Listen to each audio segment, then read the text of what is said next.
All right, ladies and gentlemen, boys and girls, children of all ages, any adults of all ages, anybody that is a football fanatic, we are now officially live here at JP Football Fanatics here on YouTube on a Wednesday night. Thank you guys for tuning in. Thank you for being a part of it. Really means a lot to me.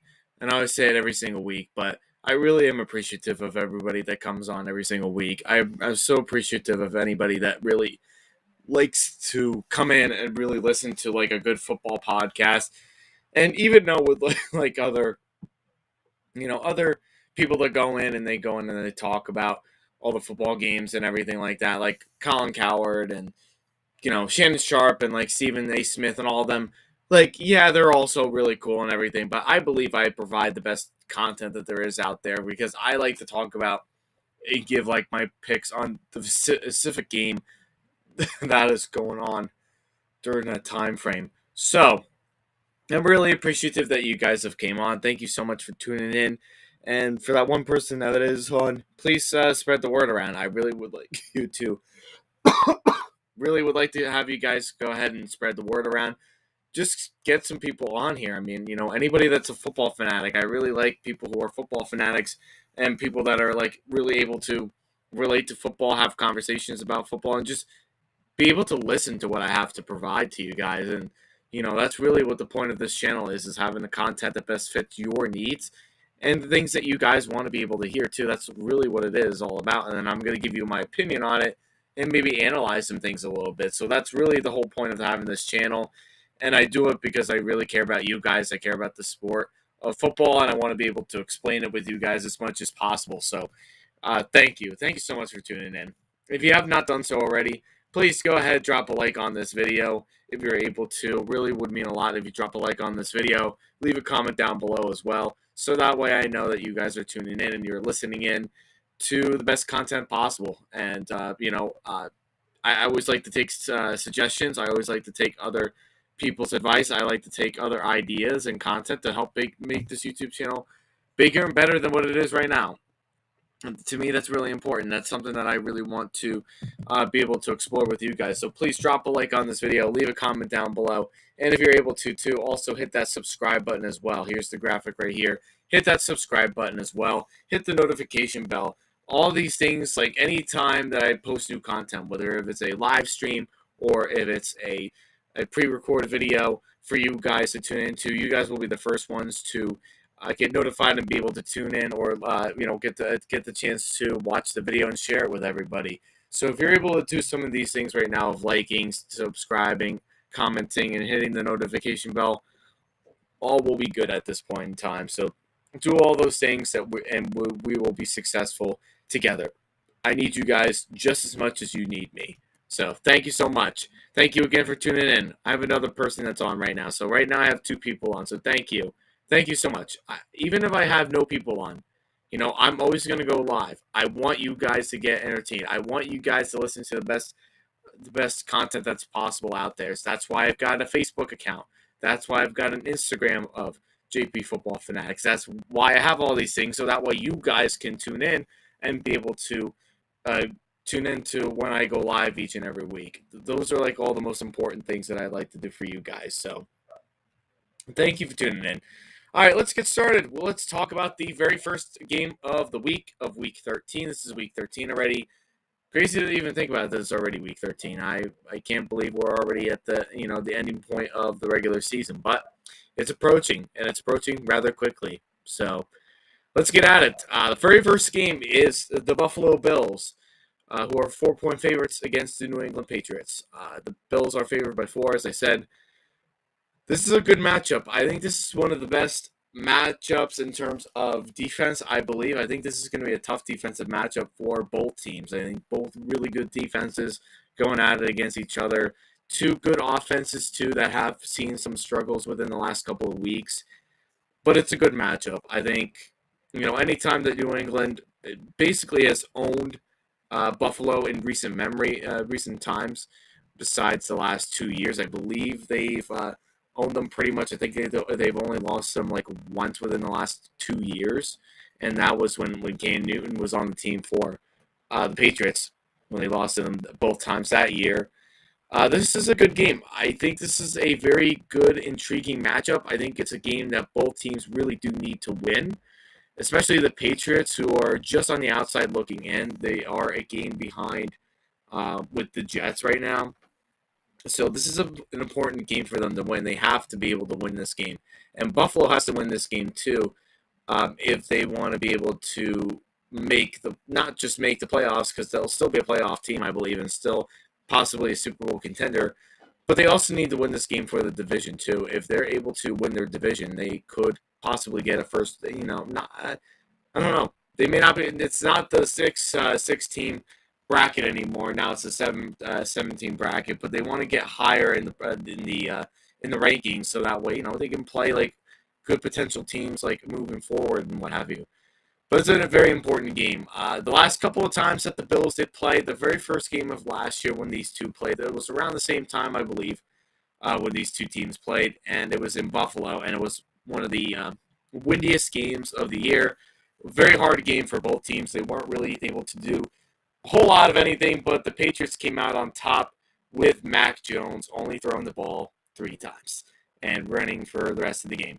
And that was kind of more of like a fluke for the Patriots in terms of how they won that game. They probably, if this game was like, it had different weather conditions, it probably would have gone the Bills' way. But the Bills at that point were kind of struggling a little bit, during that last part of the season a little bit. So I kind of see where that comes in and what have you. Um, but this is in New England, and the last 2 games that Buffalo played, when they played in New England and when they played in Buffalo in the wild card round, Josh Allen had pretty much the perfect game in both of those games, especially the wild card game. He played a near perfect game. There was no punts, no turnovers for the Bills, nothing. And the defense played absolutely out of their minds in that particular game. But this is a different matchup. This is a different Patriots team. Their defense is definitely way more in sync. Offense is still pretty much the same as it was a year ago. That's probably going to give some problems to like Mac Jones and company in terms of the passing game. They should be able to run the ball well because the Bills' defense in terms of run has been very susceptible as of late. So they can probably run the ball quite a bit with Ramondre Stevenson. And if Mac Jones does pass the ball more than 3 times in this game, he probably could put some, really put the Bills on the ringer here. Now, the Bills, on the other hand, their offense is very flawed as of late. They haven't really been able to be consistent. They have had a lot of difficulties, especially in the red zone. They've turned the ball over a lot in the red zone within the last couple of weeks, which is something that was rare for Josh Allen. We've never seen really Josh Allen really throw any interceptions or turn the ball over deep in the opponent's territory. But that game last year with the Saints, that happened, and he threw his very first red zone interception in his career. And he's thrown quite a few this year already. I don't know exactly the statistics of how many picks he has thrown in the red zone or how many times he's turned the ball over, but it's happened quite a few. If the Patriots are able to play defense, if they can force turnovers, if Matthew Judon can get to Josh Allen, which is probably going to be very difficult for him, I think this is one of the toughest matchups for the Patriots this year in terms of quarterback play, like them getting after the quarterback and being able to, stop Josh Allen and Stephon Diggs and playing like big games. Like if the Patriots defense played like they did last week with Kirk Cousins and letting Justin Jefferson get like wide open like that, this is going to be a long game for the Patriots and they probably could lose this game.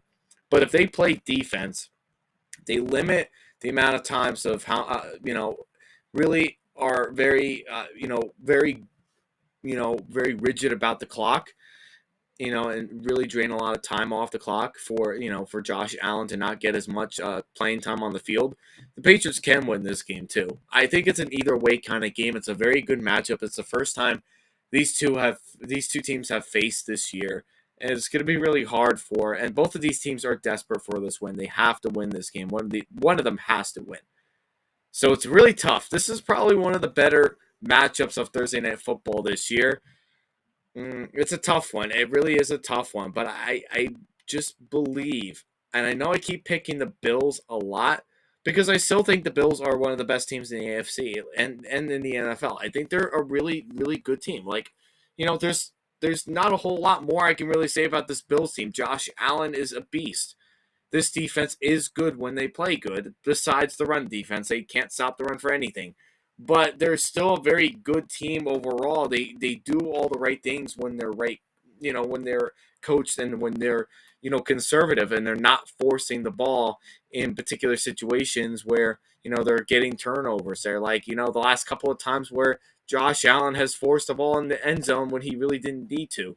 You know what I mean? Like, those kind of things. Like, if it's a good coach game, Josh Allen plays a great game, and the passing game gets going, the Bills can easily win this game. But if the Patriots defense gets on them and limits Josh Allen from doing his thing and covering up Stephon Diggs, the best receiver for this team, the Patriots can win. So it's an either way kind of game that's going to be really, really hard for both teams. But it's a must-win game in the AFC East. I'm going with the upset. I will go with the Patriots. I'm going with the Patriots. It's in New England. Okay, it's in New England. Bill Belichick always plays very well at home. He knows how to get the best of Buffalo in the first kind of matchup. I like to kind of see where the defense is at. You never want to count out Bill Belichick and his team because you never know what's going to happen with Bill Belichick. You never know what's going to happen with the Patriots team because they're just as likely to win this game as the Buffalo Bills are. But I just have that gutty feeling. I don't know how else to explain it, but I think the Patriots find a way to somehow upset the Bills. They find a way. And I think the way they find that way of beating them is playing good defense and running the ball quite a bit. Like, not completely disappear from the passing game because they probably will need to do that at times, but they got to run the ball. They got to run the ball with Ramondre Stevenson, and I thought they did a really nice job with that last week, but they kind of just dwindled away with it a little bit, and the Bills don't like to run the ball. So I'm taking the Patriots. I will take them. I will take the upset, but for betting purposes, take the Bills -4. I wouldn't take the Patriots +4 in this game because it is very likely that the Patriots will lose the game, but I'm taking the straight-up upset with the Patriots to win the straight-up. But I'm taking the Bills to win the spread at -4. All right, next game. We've got the Green Bay Packers, who are 5.5-point favorites to the Chicago Bears in Chicago. Okay? Now, I'm going to say this right now. Okay? So, the quarterback situation that's going on right now. Aaron Rodgers got hurt last week against the Eagles. I believe it's announced as an oblique injury. So, Jordan Love came in. Jordan Love might be starting in this game. We're not really sure exactly what the quarterback situation is, whether if it's going to be Aaron Rodgers playing through injury or if it's going to be Jordan Love. As I said last night, I think you stick with Jordan Love for the rest of the year just so that way you have an idea of where he's at as a player, as a quarterback, how he is as a leader, and seeing where he can take this team. So with Jordan Love, okay, a young guy, he's had, he has had like I believe only one NFL real start, like where he started a full game, but has had some snaps within like second half games. So this kind of environment in Chicago, I don't care what team you play for. I don't care if you're the best quarterback in the league. None of that matters when you play in Chicago. Okay? None of that really matters when you play in Chicago because Chicago, in my personal opinion, is one of the loudest and probably the toughest place to play for any particular quarterback. Like, forget about, like the Matthew Staffords and forget about Aaron Rodgers, who has owned the Bears for a lot of years. Like, they even understand how difficult of a place that Soldier Field in Chicago, Illinois really is. It's a tough place to play. It is not easy. Trey Lance, who started that game, that was really basically his only game this year besides the Seahawks game. Just ask him. He had a very, very rough day in Chicago, and it was very rough, rainy at that time. Maybe it might have been different if the weather conditions were cooperating with him, but they weren't. but it's a tough place to play. I mean, Chicago's tough. I don't know what it is to tell you. The fans are rough. The fans are loud. They're rowdy. They're hungry. And just despite their record is not good. They're not a good team whatsoever. But it's a tough place to play. Any team, you could just ask any quarterback that has played against the Bears for a lot of years, like Aaron Rodgers, Jared Goff, who's now with the Lions. He's also had trouble playing in Chicago in the past before. Matthew Stafford, when he was with Detroit, Kirk Cousins, anybody that plays in that division, ask them. It's very hard to play in Chicago. It's very hard for the Bears, for anybody to play in Chicago. It's just a tough place. The weather conditions don't cooperate with you. That's hard, and you got to deal with the fans.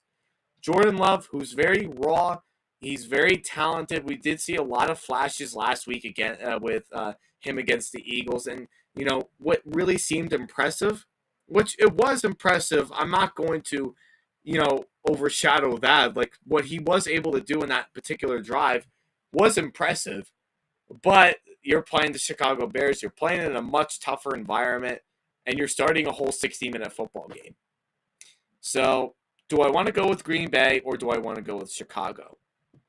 I mean, I think Green Bay's offense is starting to click now. I think they're starting to find the rhythm with Christian Watson, who's had a lot of touchdowns. I think it was like 6 touchdowns in total within the last 3 weeks, which is really nice. I mean, it took Aaron Rodgers pretty much more than half of the season to figure out that Christian Watson is the number 1 receiver, not Allen Lazard. For that case.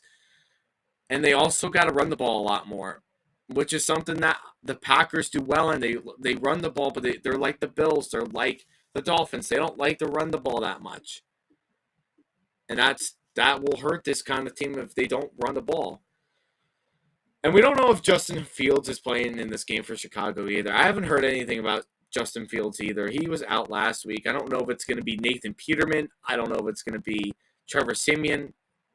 But regardless, it's going to be a tough game for Green Bay. It's going to be a tough game for Jordan Love. But I don't know if I can trust Chicago. I don't know if I can trust their defense. I don't know if I can even trust their offense either, really, to be quite honest with you. They can run the ball, but in terms of passing the ball on and everything like that, they're dealing with some injuries right now. They're dealing with offensive lineman issues. They're dealing with injuries to Darnell Mooney, who's already out for the rest of the year. The team is already falling apart. And the defense is not anywhere near that it used to be. It used to be very elite, and it's not there anymore. So, I mean, Jordan Love has a good opportunity. This could be a statement game for Jordan Love to go in there, go into Chicago, and play a good game. I will take the Packers to win. But I'm not going to say that they're going to win by 5.5 points easily, because I think it's going to be a really tough game. I think it's going to be rough for Jordan Love to call plays, make some plays with this kind of crowd in Chicago. But I will take the Packers to win the straight up. I think they can win the straight up just by the skin of their skinny teeth. I think they can win the straight up. It will be close though. I think it's going to be a much closer game than people think, because I think with the Bears running the ball very well, and with the Green Bay Packers and Joe Barry's defense, that's one of the worst in the NFL, if not the worst run defense in the NFL. It's gonna be a closer game than people think. But I will take the Packers. I will take Jordan Love. Not completely confident in it, but I think it seems the most reasonable, in my opinion. All right, next game, you've got the Pittsburgh Steelers, who are 1.5-point favorites after beating the Colts last week by 1 touchdown, who are going to play Matt Ryan's former team. They played Matt Ryan last week. They were playing his former team of the Atlanta Falcons. So the Steelers are 1.5-point favorites. Now, at first, I didn't know what the spread was going to be, considering that the Falcons, as well as they've been playing, have been favored in some games lately, but they've lost some of those games. And then you look at the Steelers, too, who aren't really a great offense per se, but they're starting to come around now. I think Kenny Pickett really is playing pretty decent football. I think he has a great connection with George Pickens. I think you need to watch out for that quarterback wide receiver duo in the near future. I think that's a really good duo right there. But they got to play the Atlanta Falcons, and the Atlanta Falcons love to run the ball. They are very successful when they run the ball. Tyler Algier, who's had some really good moments this year, breakout moments this year. Cordell Patterson, who's still an absolute beast. He still can play some good football. The quarterback situation, however, with Marcus Mariota, is has been a little iffy within the last couple of weeks. I will admit that. He had that really hard, that gut wrenching loss to the Commanders last week, who we will talk about in a bit. Throwing that interception right in the end zone off of a tip. That's heartbreaking. Mariota's had some really good games this year. Like, I'm not going to sit here and lie to you and say like Marcus Mariota is the worst starter in the NFL. He's really not been this year. I think he's been playing mostly conservative. He has not really made he has not been like asked to do a whole lot, which is something that the Titans were not able to be successful with him in doing because they wanted him to do they wanted him to be the pocket passer. They wanted him to be things that as a quarterback he's not. And this offense fits right into his system. Has he had bad games? Most definitely he has, 100%. But any quarterback can have a bad game. But what they do really well in is they run the ball very well. The defense, especially pass rush, is been pretty decent. I'm not going to say they're the greatest thing since sliced bread. I'm not saying they're the worst since sliced bread. But what I am saying that their pass rush, when I say they have not been that bad, they have not been that bad this year. Think about it. I mean, a lot of these games that they played this year, a lot of games that they've played this year with Marcus Mariota, they've closed out a lot of games this year. There are a couple that probably, if they would have beaten teams like the Saints, or if they would have beaten like the Commanders last week, like they would have a winning season right now if they would have had won some of those games.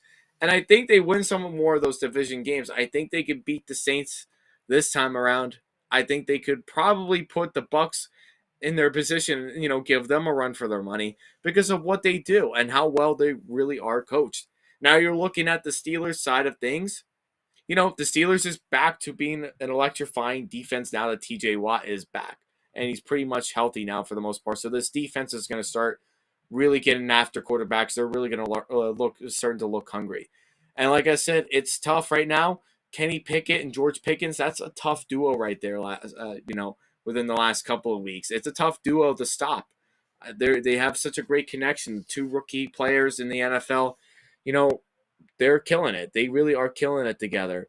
And Kenny Pickett, he does look like he looks confident out there. I think he looks like, he is consistent, I believe. I feel like the offense does operate better with him rather than Mitch Trubisky. And I hate to admit that as a Trubisky defender, as a Trubisky fan, I've always liked him. But what he wasn't able to do during his time of when he started for the Steelers is he just could not connect to Matt Canada's offensive scheme. That's really what it was. He couldn't connect to with what Matt Canada wanted him to do, and they didn't. He just did not fit into the system very well. And to be quite truthful, I don't know if Trubisky's ever going to really get back into the swing of things as being an NFL starter ever again. In my opinion, he will be a solid backup for this team. There's no question about it. But I think as far as being a starter, I think those days of him being a starter is officially over. Unless if there is a team that wants to put trust in him, maybe he'll start again, but it does not look very likely that he will be an NFL starter again in this league. It's a tough game. This is a tough game to decide. I think both teams, I think the Steelers in a way are a bit opposite from the Falcons. They started out really, really, really bad. But I think now with Kenny Pickett, I think he's picking up on the speed now for the Steelers. I think he's picking up the offensive scheme that he has. I think he feels a lot more confident out there, and he's consistent with throwing the football, and he's consistent with the offense and the tempo that they do have. The Falcons, unfortunately for them, they had a really nice story this year, but they are starting to dwindle down just a little bit. So that's one thing to say. So I don't know. It's a tough game. My heart personally, I would like to go with the Atlanta Falcons to win. I really would like the Atlanta Falcons to win because I like Marcus Mariota. I think he is a pretty underrated quarterback in my opinion. He's not as bad as people think that he really is, and what he does do well and he excels in really well. But I'm going with the Steelers, though, as the straight up. And I'd say it probably would be the best bet to take the 1.5 for the Steelers, take the points, because I think Mike Tomlin, in his defense, I think this defense is going to be very hard for the Falcons to really get anything going. And I think if they can't get a consistent pass rush going against the Steelers offense, and if Pickett and Pickens are hot, they're going to be very hard to stop. So I'll go with the Steelers. I'll take the 1.5 for them, and that will be that for that game. All right, next you've got the New York Jets, who are going to Minnesota to play the Minnesota Vikings, who are 3-point favorites in this game. This is probably one of the toughest defenses, I believe, that the Vikings are going to face this year. In my honest opinion, this is a tough defense that they are facing, and it's probably going to be the toughest defense that they have faced this year. But that does not mean that the Vikings cannot excel in this game, and they easily could excel in this game just by the way that Justin Jefferson and Kirk Cousins have that huge connection with one another. I think they do very good in that connection. I think they are a really good wide receiver quarterback duo. I really like the duo that they are, and I think Justin Jefferson should be in the conversation for MVP this year, in my opinion. And really, that they have a much stronger offense than the Jets do, in my personal opinion. As far as the Jets go, as far as offensively, I don't know if the quarterback's going to be Mike White. I don't know if it's going to be Joe Flacco. I don't know if it's going to be Zach Wilson. But I think regardless of who you put in at quarterback, it's going to be very hard for them to play the Vikings and keep up with as many points as the Vikings could potentially score on the Jets. Now, as far as the defense goes for the Vikings, they are not that great. I will say that as a person who has been, very high on the Vikings this year. Their defense, however, pass rush, secondary, they're just not there. They're not in sync. They're not the defense that I thought they were going to be this year. They haven't really showed anything like outside of the box for them to really, be trustworthy in a lot of games. And they've got to close out their games with offense. Now, in some cases, they do a good job of closing games. I think they do good on final drives as a defense. I think they close out games really well. But for most of the games, like, they just give up a lot of points, and they just give up a lot of cheap points, like just about anywhere. But I think this Jets offense still has a lot to prove. And if you're going to Minnesota to play the Vikings, that's a tough place to play. That's never an easy place to play if you are the Jets. Now, if it was at home in East Rutherford, New Jersey, then it would be a different story. I think the Jets could probably potentially pull off an upset. I haven't really picked the Jets to win that much this year. I did pick them to win last week. But I am going to go against them, and I'm going to take the Vikings. I like what the Vikings do. In fact, not just like, I love what the Vikings have done this year offensively. I think they're pretty much like the Bengals a little bit. Joe Burrow is like, not Joe Burrow, but Kirk Cousins is like Joe Burrow for the Vikings. Justin Jefferson is Kirk Cousins, Jamar Chase. Can't go wrong there. And they have good receivers. They have a pretty solid Adam Thielen who can still play and make some big time plays here and there. A solid tight end in TJ Hawkinson. And then you look at the run game, Dalvin Cook. He can still run the ball and he can still have a really good game. So if the passing game is not there, they can still run the ball well. And that's something to really praise about with the Vikings, is that if their passing game doesn't go very well, they will move to the run, and they do successful with the run. As far as defense, it might be a little bit of a mixed match in terms of the Vikings defense. I think it will be kind of a mixed match a little bit, but I think the Vikings offense is going to be a lot harder to stop. I think Sauce Gardner over at the Jets cornerback there, I think that you really are going to have to really double cover and come up with like a big game plan to take him out of the game and allow like Kirk Cousins to throw the ball to elsewhere, like Adam Thielen or a TJ Hawkinson or KJ Osborne, or CJ Ham as like the fullback. You know what I mean? Like, they're going to have to take out their really, really good players in order to win this game. But I think the Vikings are going to be a lot for the Jets to handle. I will take the Vikings. I will take the 3 points for them. Yeah, let's go, man. Let's go, Kirk Cousins, man. I'm rooting for you all the way, man. I really like what you've been doing this year. I really like the team this year. All right, next up, you've got the Jacksonville Jaguars. The Jacksonville Jaguars, who are going to Detroit to play the Detroit Lions.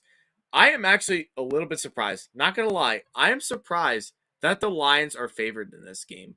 Why? Because I'm telling you this because of one reason. It's because of talent. The Jacksonville Jaguars, despite their record, is a very underrated team. They've got more talent on both sides of the ball and they're better coached than the Detroit Lions are. And I'm not taking anything away from Detroit. I like their story. I like them trying to really build up a story here. I like that they're part of Hard Knocks, which I have not watched that show yet, but I want to get to watch it sometime soon. Maybe during my Christmas break, I will. But the Lions with what they do, just their organization is just a mess. The coaching staff isn't terrible by any means, but there have been some really bad calls this year from a coaching perspective that has taken the Lions out a lot of these games. Now, the Jags, however, Doug Peterson is a good coach. I think he's a better coach than Dan Campbell. No offense to him. I do like Dan Campbell a lot. I think he's a really good person. I think a lot of his players respect him. But the thing about Doug Peterson is that, yes, he's aggressive with going for it on fourth down and possibly at times will go for it in his own territory when he really doesn't need to.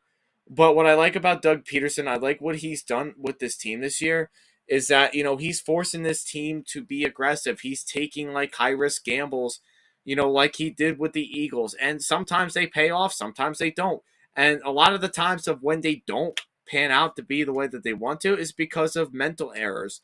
This Jacksonville team is very immature still. They're very young and they're hungry. They want to be able to win a lot of games, but they're very super immature and they just don't understand the level that they're playing at right now in the NFL. And it's going to take some time for them to really gel together to become a pretty decent, pretty solid squad.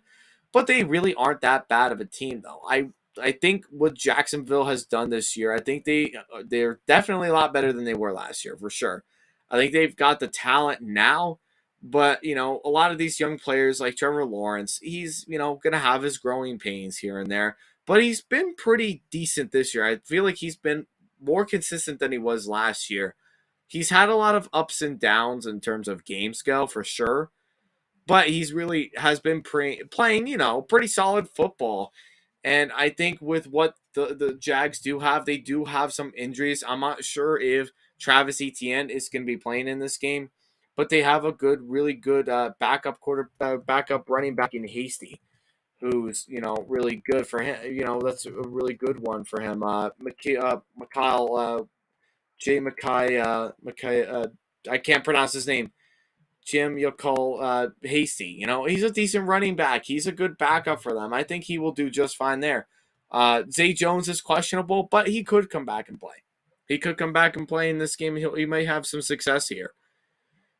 But I think they're going to have a good time against the Detroit defense. That's arguably the worst defense in the NFL. I'm taking the Jacksonville Jags. I think Jacksonville, what they are right now, they have their growing pains, but they're at their peak right now of where they want to be right now as a team.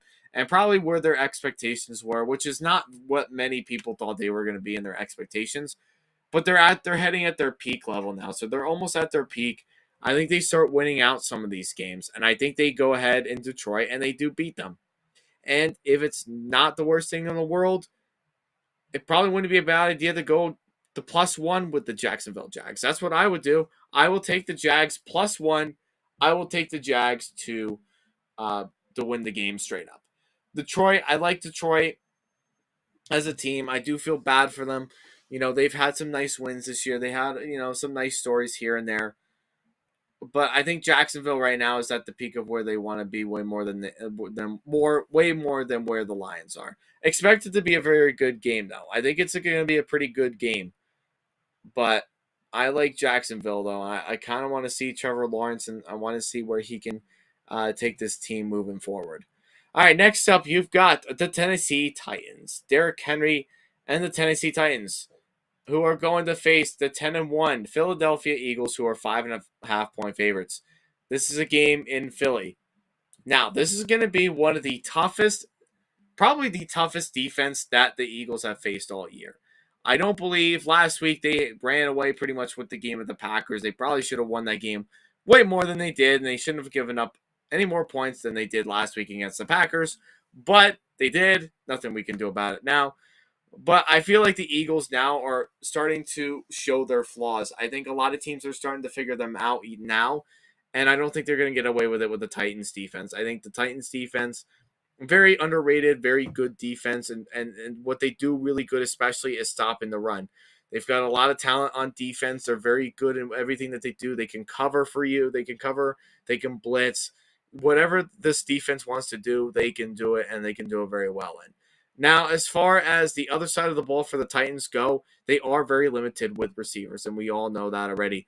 Ryan Tannehill, for being as limited as he has been this year, still having a pretty solid year. He still has solid stats. He's had some really good games this year, despite being very limited at the wide receiver position. But the ways they win this game is because of Derrick Henry. I think Derrick Henry can have a ground game against the Eagles. I think the way that the Eagles gave up on the run last week and what they did in the passing game, just being wildly inconsistent, there's no reason why I don't think the Titans should win. I think they have a legitimate chance of winning this game. And if they do win this game, that's going to be big, because the Eagles, they may still be at the top of the NFC at that point if they do lose this game, but if the Vikings do win, that means that there's going to be a lot of tension towards the end of the year. There's going to be a big battle between who's going to get the number 1 seed. But I will tell you this right now, the Titans are a better team, a better matchup for the Eagles than the Jets are for the Vikings. But I'm going to take the Titans in the upset.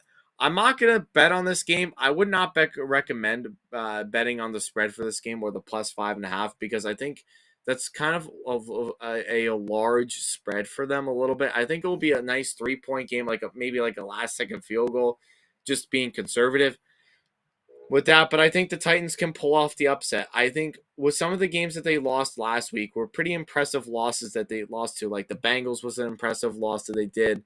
They lost to the Giants in a close game, and they lost to the Chiefs with basically having Malik Willis but forcing overtime. This defense is no joke to fool around with. So I'm taking the I'm taking the Titans.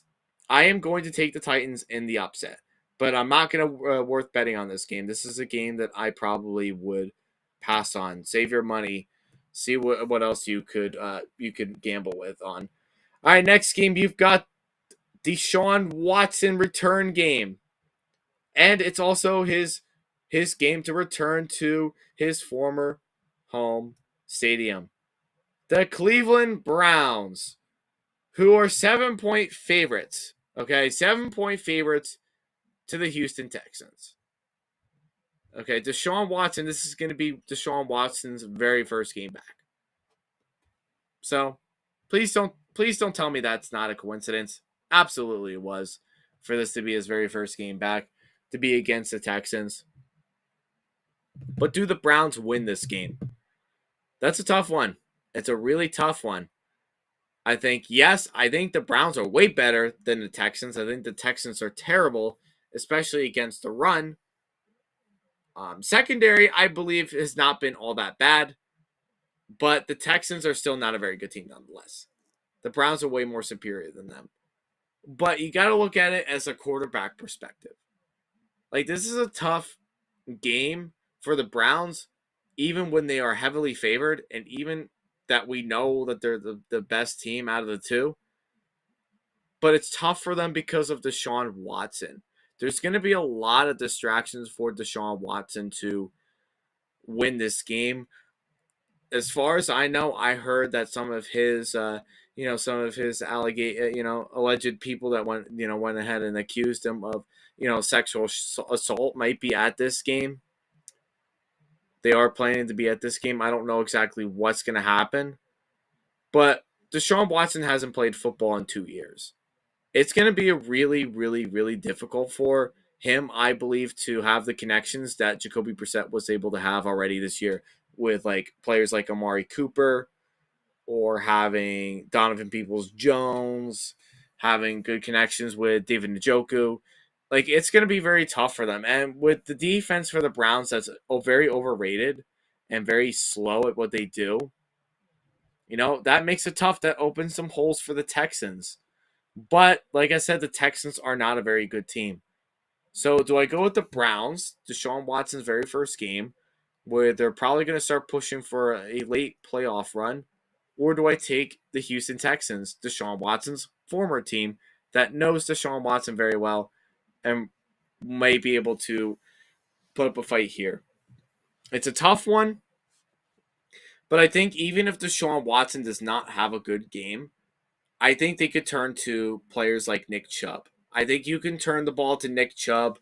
I think he can be very successful in this game. I think he can really run the ball very well. He'll run all over the Texans defense. There's no question about it. And I think if, like I said, if Watson does not play well, you turn to your run game. That's really what you do. But 7 points is a lot of points. I'm not worried about betting on this game. I think it's a game that you can definitely pass on. But I kind of want to see the Browns and have a push, a late push to the playoffs. I really do. I want to see what they can do. But I think they can win this game. I think the talent that they do have is there, despite having a very susceptible defense in terms of like everything that they do on defense. But I think they're a way better team than the Texans. Like, they can run the ball. They have the receivers that can catch the ball, and like I said, it will be hard for Watson to connect with those. And not for nothing, too, Watson and his running ability, if he's able to, he can also make some plays on his feet, too. That will help them out quite a bit in terms of winning this game. But, yeah, I will take the Cleveland Browns to win. I'm not totally confident in it. Just going to throw that out there. I'm not totally confident in that. But I take them because I think the talent is there. They have a lot of the talent. And if they use it efficiently, if they use it conservatively, they will beat the Texans. So I will take the Browns for this game. Next up, you've got the Washington Commanders. Some people call them the Washington Commies, who are going to play one of their NFC East foes of the New York Giants. They are 2.5-point favorites, the Commanders are. And the Commanders are playing hot football right now. Not going to lie to you guys. They are playing very, very hot. This is a team that nobody wants to play right now. In terms of a quarterback in Taylor Heineke, it's tough. This is a tough game for them. It's a really tough game for them, for the Giants, because the Giants, of what they have right now, they don't have depth. They don't have the receivers. They're looking like they're kind of going down as a downward spiral for them, which is a shame because of the coaching staff and how much work they really put into this team to be fighters. And the last couple of weeks, they just not have been able to, really, really been able to step up to like the next level to compete with like some of these really good teams that are just above them. They just have been struggling with that, as of late. But I'm going to take the Commanders. I will take the Commanders 2.5. I think they have a lot of things that are really good right now. I think they've got the run game down pat. I think the defense is also really, really good too. I think they're starting to play the defense that I thought they would play this year. Taylor Heineke is a winner. He's the kind of guy you want on your football team to hype up your team and be successful in terms of that. And, they can do pretty much whatever they really want to. And with the Giants and their injuries that they have right now, in terms of the passing game with receivers, like, who else does Jones really have left to throw the ball to? It's basically Saquon. It's going to be him and the Saquon Barkley show. Kenny Golladay is absolutely washed. No one knows what he's really doing. Wan'Dale Robinson's going to be out with an injury. And most likely, probably no Odell Beckham Jr. I don't think that's going to end up happening. I don't think that reuniting thing is going to happen between the Giants and Odell. I think that's kind of a lost cause. But I'm taking the Commanders. I will take the Commanders to win. I will take them to take the 2.5 points. I think this is the year for the Giants. It looked like a playoff push for them. They will probably they probably will fight. They'll probably want to try to win the best that they can. But I think with all these injuries that's going on with them right now, it's going to be very hard for them to win, especially against a really red hot Commanders team that could probably just beat about anybody. So I'll take the Commanders to win that game. Next game, you've got the Denver Broncos. Broncos country. Let's die. Just making that up because the Broncos have been so bad this year. And they're going to get even more beat up when they play the Baltimore Ravens. Just going to say it right now. I think the Broncos might as well just lose the rest of the year. I'm going with the Ravens. The 8.5 does not seem like a bad idea to take, but I think it is a bit risky. And I'll tell you why. Because of how the defense has been for the Ravens. They have the talent to have really, really good pressure on any team, and that's absolutely true. But with Greg Roman's defense, him as the defensive coordinator with the Ravens, it's just not working out. It's not the same like Don Wink Martindale defense that he had with the Ravens for all these years. I have no idea why the Ravens decided to get rid of Martindale in the first place. I think that was a huge mistake. But Greg Roman's defense, they play so hot in the beginning of the game, and then they just all of a sudden fall apart. Like this defense for the Ravens is so inconsistent that like nobody knows what this kind of defense is. Nobody really knows what kind of team we have here with the Ravens. But I'll tell you this, they definitely are a lot better than the Denver Broncos. Even if the defense does not try, the offense, Russell Wilson, Nathaniel Hackett, they'll find ways to throw this game away. No question about it. That's why I can't trust the Broncos to win the Ravens, especially if they got to play in Baltimore. So I'll take the Ravens to win this game, but I would have passed on the spread because I think 8.5 for a team that has lost 4 games this year, leading those games by like 9 plus points in each of those 4 losses. I can't trust that defense to close out a game very satisfyingly. So in the most satisfying way. So that's why I can't take the 8.5 for the Ravens, but I will take the Ravens to win the straight up though. Next up, you've got the Miami Dolphins. The Miami Dolphins, who are underdogs, which really isn't a surprise to me that the San Francisco 49ers are favored by 3.5 in this game. San Fran's defense, have you been watching the San Francisco defense lately? This defense is red hot. They have not given up a single point in the last of like several of their games. I believe it was like 4 or 5 games. It's been quite a while since they've given up a second half point. That's pretty darn impressive. If I'm being completely honest, that's pretty darn impressive. So looking at this game, this is going to be the toughest defense that the Dolphins have faced. I'm sorry, Dolphins fans. I'm sorry, 2-on, but this is the toughest defense. This is going to be the toughest team that you've faced all year. And San Francisco probably will beat you. Especially if it's in San Francisco, they probably will beat you. And the ways of why I say that is because of one thing. Kyle Shanahan. He knows Mike McDaniel very well, that he will find ways to beat his scheme in terms of offensively. And what they do have is that they can get the pressure to the quarterback very easily with Nick Bosa in there and this really good pass rush of the 49ers, a really good run defense, which really may not make a whole lot of a difference because the Dolphins defense is wildly inconsistent. But I think they've got the defense that can cover Tyreek Hill. I think they've got the defense that can cover Jalen Waddle. I think they can, slow them down a little bit. Probably not exactly, shut them both down, but they have, they have the capability of. I think Kyle Shanahan will do whatever he can that he really wants to really ensure that this team is well covered and this team does not get the win against them in their home stadium. Yeah, I mean, the Dolphins have been a great story this year. Tua has been great this year. I'm not lying about that. Tyreek Hill was a great addition for them. But this is a tough defense. This is the toughest team, I believe, that the Bills have faced in weeks. And I think the 49ers just outmatched them pretty well. And if the Dolphins defense does not play, good against Jimmy G, if they do not force any turnovers against Jimmy G, they're going to be in for a long night. And knowing Jimmy G and the 49ers offense, they will drain out the clock on you as much and as long as they possibly want to. But I'm going with the 49ers. I will take them to win. I will take them to cover the spread at 3.5. I think it's very possible that they could do that. I think the defense can really have a good game against the Dolphins. I think they'll have a good game plan ready to go, and I think Kyle Shanahan beats them in the most conservative way possible using his quarterback of Jimmy Garoppolo. Next game, not going to spend a lot of time talking about this game, but the Seattle Seahawks, 7.5-point favorites to the Los Angeles Rams. Just going to throw it out there right now. I'm not going to analyze the game enough.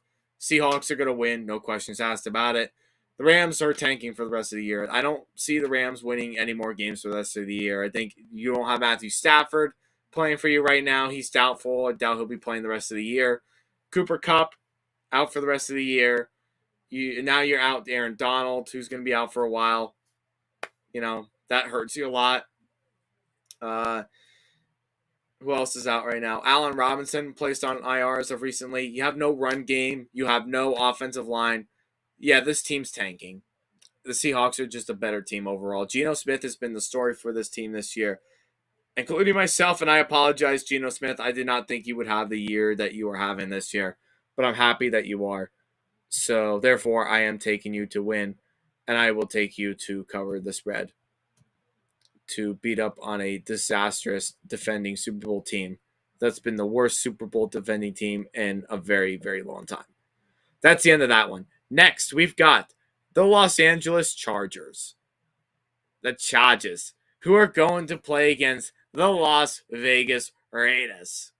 The Chargers are favored by 1.5 points. Okay? This game is being played in Las Vegas. So, the Raiders. This is a game that the Raiders, if they want to push for a late playoff run, then golly, they need to win this game desperately. Now, the first time that these two teams have played, which they played all the way back in week 1, was a completely different game. The Chargers were playing red hot. The offense was healthy still. The defense was playing pretty darn good, I thought, in that game. And that's when the Raiders were trying to figure out their scheme.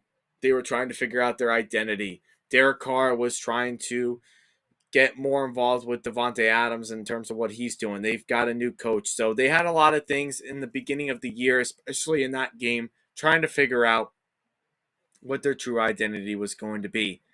I think moving forward, based off of what we've seen the last 2 weeks, I think we've seen what their capabilities are, and that's for them to run the ball, and they need to do that with Josh Jacobs if they want to win this game, and they can easily do that. I think Josh Jacobs could have another really solid running game. He could potentially get up to at least almost 200 rushing yards yet again. Because this Chargers defense, man, for as talented as they are on defense, on paper, they have not been able to play the defense that we thought they were going to live up to that expectation this year. There's no way. And if they can't stop good runs, they're not going to be able to stop like Josh Jacobs. No way.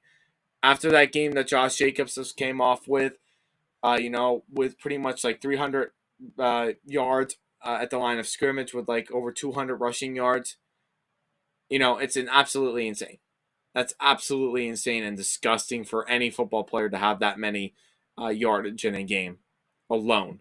That's absolutely crazy. But Derek Carr is also playing better. I think Derek Carr is finally, he's definitely got that foot up his butt a little bit. I think he's starting to play, alert. I think they're having alert now. I think Davante Adams is finally getting unhooked on things. Just a couple of weeks ago, everybody wanted to get Josh McDaniels fired. But I think Josh McDaniels within this last couple of weeks, and even throughout throughout this whole season, I think he's really not been the problem. I think it's just the scheme that he's really been coaching the team to do, which is something that Derek Carr in his time with the Raiders he's not exactly has felt comfortable with. But I think with the team of what they're looking for, I think they're feeling confident. I think they have trust in Josh McDaniels again after a couple of those wins that they've had. And they're probably going to win this game in a shootout, in my honest opinion, because I think both defenses are just not playing very good, especially the Raiders defense, that you can make a legit argument, and I probably wouldn't argue with you back on it. The Raiders defense is completely trash, besides of Max Crosby. Chandler Jones has not been able to live up to the expectations of what everybody thought he was going to be for this year for this team. But yeah, the Raiders, they're peaking at the right time. I think this is the time where they're going to really start pushing a late playoff run. They're going to do whatever they can to do that. With their upcoming schedule, they have a lot of winnable games left, so their schedule is definitely not too challenging for them. And the Chargers could also, have they don't have a whole lot of games left where they have a lot of, much challenging teams left in them either. But I think the Raiders are just better right now. I think the Raiders are more consistent. I believe they have more faith in, with Josh McDaniels than the Chargers do with Brandon Staley. Brandon Staley, who was supposed to be a defensive-minded coach, has not shown that his defense can make big stops. He has not been able to show. And the guy who's been going for it on fourth down, like almost every single play, has not been able to do that within the last couple of weeks, because of how banged up the offense is. And if Justin Herbert doesn't have like his top guns in the game, he has to rely everything on Austin Eckler. And eventually defenses are going to get that figured out. But I think this is going to be a really good game. I think it's going to be a good game for both teams. I think they'll kind of go back and forth at each other. Might go in a shootout. But at the end of the day, I like the Raiders. I trust the coaching staff a lot more. I think they do a much better job. I can't say they do a much better job on offense because I think the Chargers' offense with Austin Eckler has been great. But it's going to be very hard for anybody to really stop with this red hot Josh Jacobs running the ball right now, and with this great connection that Derek Carr and Devontae Adams are having right now, outside of like all the other injuries that they're also suffering as well with the Chargers. But I'm going to take the Raiders to win. But it's a game I'm probably not going to bet on, but it's a game I like a lot. And this could be a game that really could be talked about this week. This could be one of the games of the week. So that's what I'm going with. I'm going with the Las Vegas Raiders to win. But I am passing up on betting on the game now. All right, next up, you've got the Kansas City Chiefs, who are going to revenge their losses to the Cincinnati Bengals. Twice last year, twice they lost to the Bengals, which is very rare for the Chiefs to lose to anybody, especially in two particular games in one season. So basically being swept by one team. Absolutely crazy. This is a rematch from last year's AFC Championship game that was played in Arrowhead. The Chiefs are favored by 2.5. But I'm telling you guys right now, the Bengals, the Cincinnati Bengals, Joe Burrow, he's going to get Jamar Chase back in this game. I'm really excited to see how that is going to turn out for them. The Bengals are a great matchup for the Chiefs, but at the same time, this is a good matchup for Joe Burrow because of the way that they played last year. The way that the Bengals played against the Chiefs last year was unbelievable. They really, really, really took them to town. This was one of the hardest losses that Patrick Mahomes has taken within his years in Kansas City. Okay, but the Bengals are peaking at the right time. They're playing red hot. Last week, the defense that they played is the same defense that we saw in the beginning of the year and what we saw last year in the playoffs heading into the Super Bowl. If that defense can show up, they can definitely win this game. And with Jamar Chase's first game coming back, even if Jamar Chase is not 100% himself, no Jamar Chase, no problem. We've got T. Higgins, who can be successful. We've got Tyler Boyd, who is not, probably not really a number 2 anymore, but he's serviceable. He can do what he can. Hayden Hurst, who can run cross routes and get open in really big situations. They can also run the ball if they want to, too. If Joe Mixon is playing in this game, he's questionable. But with him and Samaje Perine, really good backs right there. You can utilize the both of them. You'll get a lot of points there, too. And you can beat up on this Chiefs defense in any way possible if you take the pass rush out. Chris Jones is the best defensive player for the Chiefs on that Chiefs defense, and probably one of the best players right now, defensively. in the NFL. So you take a look at the Chiefs side of things. Yeah, I mean, their offense is just as good, if not, better than what they were last year. Definitely not as many mistakes as they did last year. They're more, they're more within sync of where they are as a team. They're not kind of like a mismatch whatsoever. But the Bengals right now own a couple of teams. I think they own the Chiefs again. I think they beat the Chiefs. I like to see the upset. I think Joe Burrow's got what it takes. I think the receivers are way too much for the Chiefs. I think T. Higgins is way too much for the Chiefs. I think the run game, if it's consistent, P. Ryan or Joe Mixon, whoever you decide to throw in, is going to be way too much for the Chiefs. The only way that the Chiefs can get pressure on Joe Burrow is if Chris Jones gets to him. Because that's really that's the only really good defensive player for the Chiefs that they got to look out for. Their pass rush can beat you. And if you take that pass rush out, they're a pretty easy defense to beat. So I'm taking the Bengals. I'm taking my man Joe Burrow. I'm taking Jamar Chase, man. I'm taking them to have a really good game. But I probably will take the Chiefs in 2.5. Or I would probably look at the over-under game, the over-under points, and see what you can do there. Just going to put that out there in terms of betting. All right, 2 more games left. We've got the Indianapolis Colts, who are going to Dallas to play the Cowboys, who are 10.5-point favorites. I'm not going to take a whole lot of time discussing about this game because obviously the defense for the Cowboys is definitely really good. The Colts defense is solid, but they gave up a lot more points to the Steelers defense than they really should have this, last Monday night. So I'm a little surprised that this game did not get changed to like a flex time. It get changed with like another game like the Dolphins or the Dolphins 49ers game or the Chargers Raiders game or the Chiefs and Bengals game. Just throwing that out there right now. But both defenses are very solid. Both offenses, when they get clicking, when they get going with the run game, they can both be really good. But the Cowboys right now are more, I feel like they're more evenly balanced a little bit. I think they can do a little bit of everything. I think their running game is back to where it was, the last couple of years ago. I think the run game will be good again. They do a really good job with that. I think with passing a ball, as long as Dak is limited with his mistakes, I think there's no reason why I wouldn't think the Cowboys would win. So I'll take the Cowboys to win. Not sure if I would take the 10.5 if you want to. Wouldn't be the worst idea in the world. I think they can do it. So I would take the 10.5 points. Not my craziest bet, but if you want to, I would take the 10.5 and I would take the Cowboys to win the straight up. Because I think this defense and Micah Parsons, if Matt Ryan struggled against the Steelers defense in the first half last week, then he's going to do the same thing against with the Cowboys defense with Micah Parsons, Trayvon Diggs, DeMarcus Lawrence, you name it.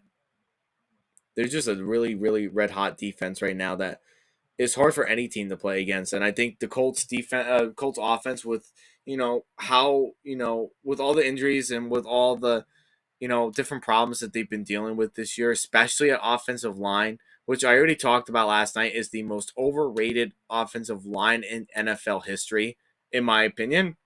Thank you, Chris Ballard, for doing that. Don't know why you would overpay linemen that's supposed to be the best in the NFL and overpay them the way that they are and perform the way that they are right now. Their offensive line can't be trusted. And they're letting Matt Ryan down. So I'll take the Cowboys to win. I'll take them to cover the spread. And the last game for Week 13 is Monday Night Football's Saints-Buccaneers game. The Bucs are favored by 3.5 points. The game I kind of thought would have been much better earlier in the year. I really thought this game would have been a lot better this year than what these teams have played this year.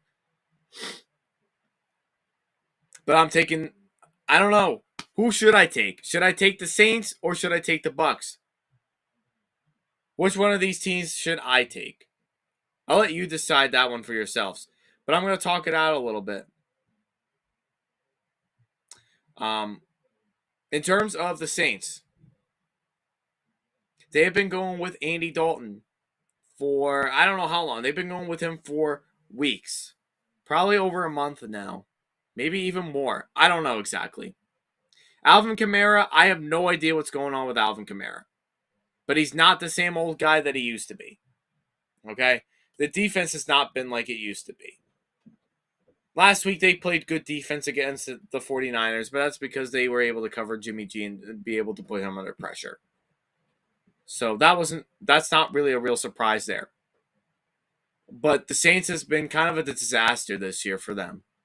They've been kind of all over the place, very up and down, very black and white. They haven't really been like anywhere to where their expectations were in the beginning of the year. And neither is the Bucs. The Bucs are not there either. And mostly theirs is because of injuries and because of coaching too, I believe. Like Byron Leftwich with his offensive play calls, like, dude, come on. Like, you know what I mean? Like, Josh McDaniels calls a way better offensive game than that. Bruce Arians was a much better play caller than that. Even Sean McDermott, the guy that never likes to run the ball whatsoever.